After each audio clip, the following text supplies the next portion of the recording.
بسم اللہ الرحمن الرحیم نحمدہ ونصلی علی رسولہ الکریم اما بعد اللہم صلی علی محمد النبی الامی وعلی آلہ وسلم تسلیما۔ احباب گرامی، ہمارا آج سراجی فی المیراث کا 16واں سبق ہے، اور آج کے اس 16ویں سبق میں ہم کے یعنی ماں کے احوال پڑھیں گے۔ وَأَمَّا لِلْأُمِّ فَأَحْوَالٌ ثَلَاثٌ السُّدُسُ مَعَ الْوَلَدِ أَوْ وَلَدِ الْإِبْنِ وَإِنْ سَفَلَ أَوْ مَعَ الْإِثْنَيْنِ مِنَ الْأَخْوَةِ أَوْ أَخَوَاتِ فَصَاعِدًا مِنْ أَيِّ جِهَةٍ كَانَ وَثُلُثُ الْكُلُّ عِنْدَ عَدْمِ هَؤُلَاءِ الْمَذْكُورِينَ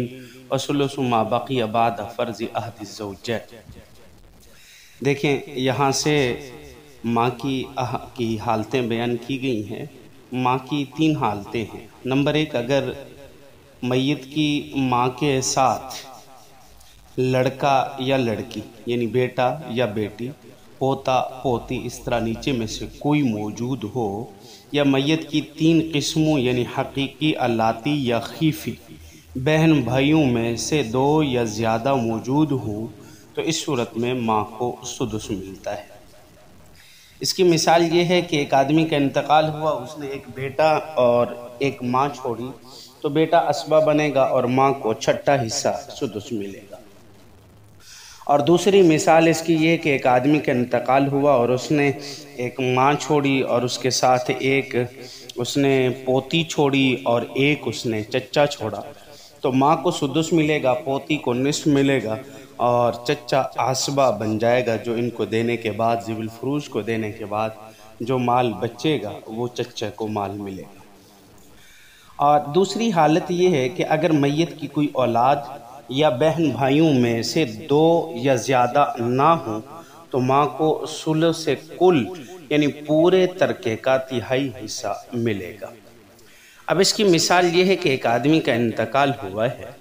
اس نے ایک ماں اور ایک باپ چھوڑا ہے، باقی اولاد بھی نہیں ہے اور بہن بھائیوں میں سے بھی کوئی خاص نہیں،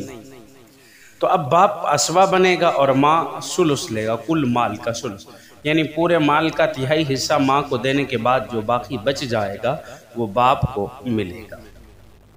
تیسری حالت یہ ہے کہ اگر میت نے اپنی ماں کے ساتھ اپنے باپ اور میاں بیوی میں سے کسی ایک کو چھوڑا ہے، یعنی شوہر کا انتقال ہوا تو بیوی چھوڑی، اور اگر بیوی کا انتقال ہوا تو اس نے شوہر چھوڑا، تو ماں کو شوہر یا بیوی کا حصہ دینے کے بعد بچے ہوئے ترکے کا 1/3 حصہ ملے گا۔ پہلے تھا کل ترکے کا 1/3، اب یہاں ما باقیہ کا 1/3 ملے گا، یعنی ثلث ما باقیہ بعد فرض احد الزوجین، احد الزوجین میں سے ان کا حصہ جتنا بنتا ہے وہ دینے کے بعد جو مال بچے گا اس کا 1/3 حصہ دیا جائے گا۔ اب یہ صرف 2 مسئلوں میں ہوگا۔ مثلا دیکھیے، پہلا مسئلہ کیا ہوگا، اس کی مثال کیا بنتی ہے کہ ایک آدمی کا انتقال ہوا، اس نے بلکہ ایک عورت کا انتقال ہوا اور اس نے ایک شوہر چھوڑا اور ایک ماں اور ایک باپ چھوڑا۔ اب اس صورت میں شوہر جب اولاد نہیں ہے تو شوہر کو ہم نے پیچھے پڑھ چکے ہیں، نصف مال شوہر کو ملے گا، اور شوہر کو نصف ملے گا، باقی جو بچے گا اس کو یعنی احد الزوجین کو دینے کے بعد باقی نصف بچے، تو اس نصف کا 1/3 ماں کو ملے گا، اور پھر جو باقی بچے گا وہ باپ اسبہ بن کر باقی باپ کو ملے گا۔ تو اس مثال میں مسئلہ 6 سے بنے گا۔ شوہر کو گویا کہ 3 دیے جائیں گے، باقی 3 بچے گا، تو 3 کی 1/3 1 ہے وہ ماں کو دیا جائے گا، اور باقی 2 بچیں گے وہ 2 باپ کو اسبہ ہونے کی وجہ سے دیے جائیں گے۔ دوسرا مسئلہ اس تیسری حالت کا یہ ہے کہ اگر شوہر کا انتقال ہو جائے اور شوہر ایک بیوی چھوڑے، ایک ماں چھوڑے اور ایک باپ چھوڑے۔ پہلی مثال جو ہم نے دی ہے اس میں بیوی کا انتقال ہوا اور شوہر چھوڑا ہے، اور یہاں کس کا انتقال ہو رہا ہے؟ یہاں کہا گیا دوسری مثال میں شوہر کا انتقال ہوا اور اس نے بیوی چھوڑی۔ جب اولاد نہ ہو تو بیوی کو ربع 1/3 حصہ ملتا ہے، ظاہر بات ہے بیوی 1/3 حصہ لے گی، جو باقی بچے گا اس کا 1/3 ماں باقیہ کا 1/3 ماں لے گی، اور پھر ماں کو دینے کے بعد جو حصہ بچے گا وہ باپ لے جائے گا۔ اب دیکھیں یہ مسئلہ، یہ جو دوسری صورت کا مسئلہ یہ 12 سے بنے گا۔ 12 کا چوتھائی کتنا بنے گا؟ 3، وہ 3 دیا جائے گا بیوی کو، باقی اس میں سے بچ جائے گا 9، اور 9 کا تہائی بنتا ہے 3، وہ ماں کو دیا جائے گا، باقی 6 بچے گا تو وہ 6 باپ کو اسبہ ہونے کی وجہ سے دیا جائے گا۔ تو یہ مختصر ہم نے ماں کے احوال پڑھے ہیں اور ساتھ ان کو مثالوں کے ساتھ بیان کرنے کی ہم نے کوشش کی ہے۔ اب دیکھیں ذرا ماں کے احوال کی مختصراً وجہ حسر کو دیکھیے کہ ماں کی کل 3 حالتیں ہیں۔ میت نے اپنی ماں کے ساتھ فرو یعنی بیٹا، بیٹی، پوتا، پوتی نیچے تک میں سے کسی کو، یا 3 قسم کے بھائی بہنوں میں سے یعنی الاتی، خیفی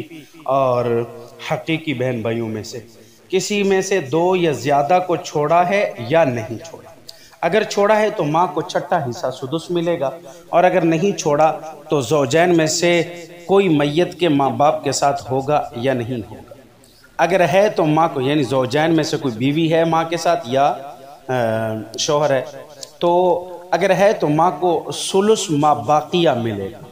اور اگر مذکورہ بالا ورثہ میں سے کوئی بھی نہیں ہے یعنی میت کی اولاد بھی نہیں ہے اور میت کے بہن بھائیوں میں سے اور زوجین میں سے بھی کوئی نہیں ہے، تو اس صورت میں ماں کو کل مال کا ثلث، کل مال کا تہائی یعنی ماں باقی کا نہیں بلکہ کل مال کا، ذوی الفروض کو دینے سے بھی پہلے کل مال کا تہائی دیا جائے گا۔ اللہ رب العزت ہمیں سمجھنے اور عمل کرنے کی توفیق عطا فرمائے۔ وآخر دعوانا الحمد للہ رب العالمین۔